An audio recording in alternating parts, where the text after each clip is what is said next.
Hello guys, I hope आप लोग बहुत अच्छे होंगे। मैंने पार्ट 1 अपलोड कर दिया था और आप लोगों ने देख लिया होगा, होप सो। अब हम जानेंगे डचों का आगमन। डचों का आगमन के बारे में जानेंगे, वो कैसे आए, फिर उनके बाद कौन कौन आए। Let's start. पुर्तगीजों के बाद डच आए। इनसे अब पुर्तगालियों का संघर्ष होना स्वाभाविक था। सन 1605 में डचों ने पुर्तगालियों को युद्ध में हरा दिया और पूर्वी द्वीप समूह पर अधिकार कर लिया। इनके प्रमुख व्यापारिक केंद्र पुलिकट, चिनसुरा, सूरत, पटना आदि थे। पुर्तगीजों से निपटकर इन्हें अंग्रेज़ों से जूझना पड़ा, लेकिन अंग्रेज़ों ने इन्हें हरा दिया और डच कंपनी को ईस्ट इंडिया कंपनी में मिला लिया गया। इस प्रकार डचों का भी पतन हो गया। इनके पतन का सबसे बड़ा कारण यह था कि इनका सीधा संबंध हॉलैंड की सरकार से था और हॉलैंड की सरकार हमेशा यूरोप के युद्धों में उलझी रही, अतः इन्हें सरकार से सहायता नहीं मिली। अंग्रेज़ों की तुलना में इनके पास सैनिक साधन भी नहीं थे। अंग्रेज़ों का आगमन। डचों के बाद अंग्रेज़ों का आगमन हुआ। सन 1600 ईस्वी में ईस्ट इंडिया कंपनी की स्थापना हुई। इंग्लैंड की महारानी एलिजाबेथ ने इस कंपनी को व्यापार करने की आज्ञा भी दे दी। फलतः अंग्रेज़ों को पुर्तगीजों और डचों से उलझना पड़ा। इस युद्ध में अंतिम जीत अंग्रेज़ों की ही हुई और 1612 में उन्होंने अपनी पहली कोठी सूरत में कायम की। पुनः 1631 में मछलीपट्टनम में दूसरी कोठी कायम हुई।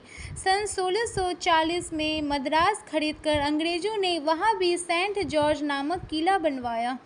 पुनः 1651 में इन्होंने हुगली में एक कारखाना स्थापित किया।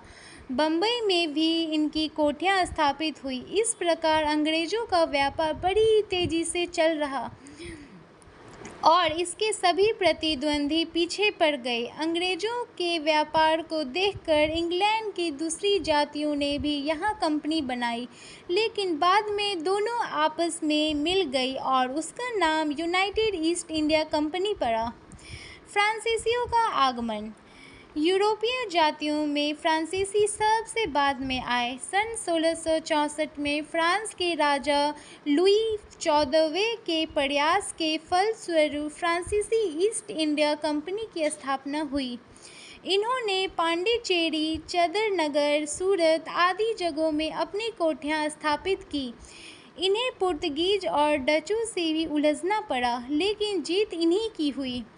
1420 ईस्वी में फ्रांसीसियों ने मॉरिशस, माही और कालीकट पर अधिकार कर लिया।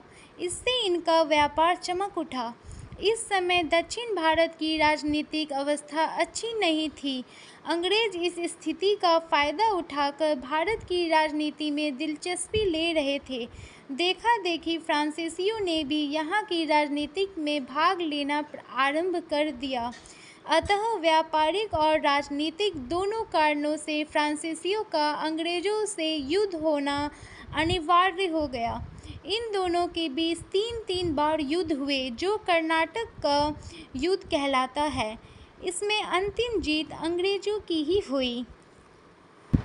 हेलो गाइस, आपने देखा और आई होप आपको अच्छे से समझ में आ गया होगा। नेक्स्ट पार्ट 3 में हम जानेंगे अंग्रेज़ों और फ्रांसीसियों में संघर्ष कैसे हुआ। Thank you.